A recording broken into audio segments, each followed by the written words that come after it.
Hi friends, ఈరోజు అయితే మేము కూర్చోడి వచ్చాము. చికెన్ మోమోస్ అంట. అన్న షాప్ కొత్తగా పెట్టాడు. ఎక్కడ ఉంటుందంటే ఏగోయ్ స్వామి టెంపుల్ దగ్గర ఉంటుంది. సార్ చూడండి, అక్కడ పానీపూరి బండి పక్కన చికెన్ మోమోస్ అంట.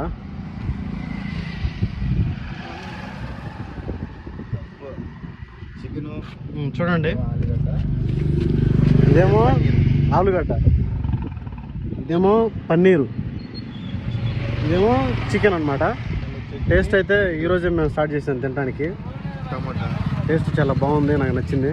దానిలోకి నంచుకోవడానికి టమాటా సాస్ కూడా వేశారు. సూపర్గా ఉంది. ఇది అన్న వస్తున్నాడు చూడండి. ఈ అన్న చేసేది. ఓకే, ఛానల్ చూసి ఒకసారి విజిట్ చేయండి. ఇక్కడ కుర్చీల్లోనే